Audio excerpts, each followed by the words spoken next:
Doctor Sanjay Rao Tayade Patil, संस्थापक अध्यक्ष Maharashtra English school trustees association mesta. 18 और 19 जनवरी 2024 को मेस्टा का 9वां राज्य स्तरीय अधिवेशन होने जा रहा है। लेकिन इस साल में इसका खास वैशिष्ट्य ये है कि हम सांस्कृतिक महोत्सव ले रहे हैं, राज्य स्तरीय सांस्कृतिक महोत्सव, जिसमें रूरल एरिया से, देहातों से छोटे छोटे बच्चे जो परफॉर्मेंस करेंगे और राज्य लेवल पे उनको पारितोषिक दिया जाएगा मान्यवरों के हाथों से। आज तक अंग्रेजी स्कूलों के प्रिंसिपल्स के लिए, टीचर्स के लिए या फिर संस्था चालकों के लिए कभी कोई पुरस्कार सरकार की तरफ से दिया नहीं गया। इसलिए हम लोगों ने ही सोचा कि हमारा ही यूनियन की तरफ से ये पुरस्कार वितरित होना चाहिए। हमने best trustee award, best principal award, best teacher award और बेस्ट स्कूल अवार्ड, इस तरह के अवार्ड्स हम लोग दे रहे हैं। इसके साथ साथ जीवन गौरव पुरस्कार, जो लोगों ने, जो मान्यवर होते हैं, जो अपने लाइफ में, पूरी लाइफ किसी एक चीज़ के लिए समर्पित करते हैं, तो ऐसे मान्यवरों को हम लोग जीवन गौरव पुरस्कार देने वाले हैं, एक शिक्षण महर्षि पुरस्कार भी देने वाले हैं।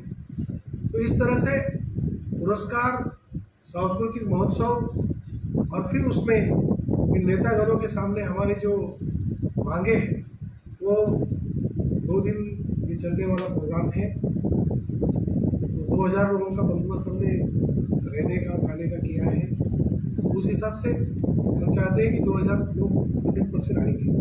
मांगे क्या है आपके, कुछ रखें? हमारी मांगे हैं कि जो आरटी के तहत बच्चे हमारे पास पढ़ते हैं, उन बच्चों को फ्री में शिक्षा तो सरकार दे रही है, मगर वो गरीब है तो उनको यूनिफॉर्म भी मिलना चाहिए, उनको शालेय साहित्य मिलना चाहिए, बुक्स मिलना चाहिए, नोटबुक्स मिलना चाहिए।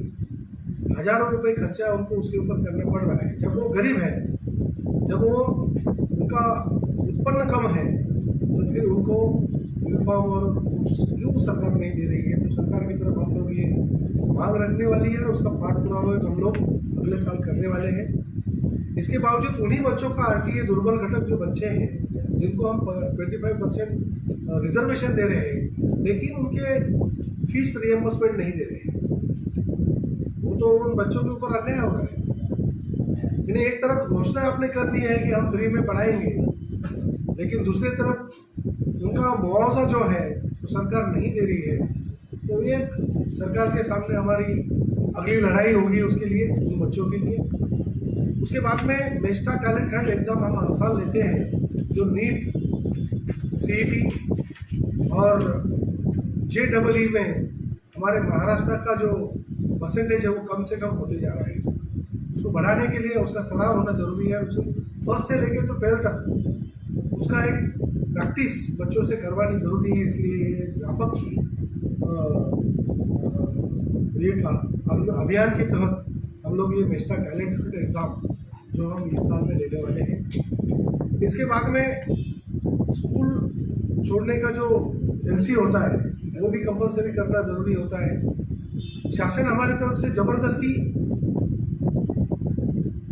कमर्शियल रेट से टैक्स वसूल कर रही है। सरकार हमारी तरफ से ज़बरदस्ती कमर्शियल रेट से लाइट बिल वसूल कर रही है, जबकि हम NGO के अंडर में स्कूल चलाते हैं और दुनिया में कहीं भी NGO को कोई टैक्स नहीं है, कोई लाइट बिल नहीं है, फिर भी हमारे से ज़बरदस्ती वसूल किए जा रहे हैं।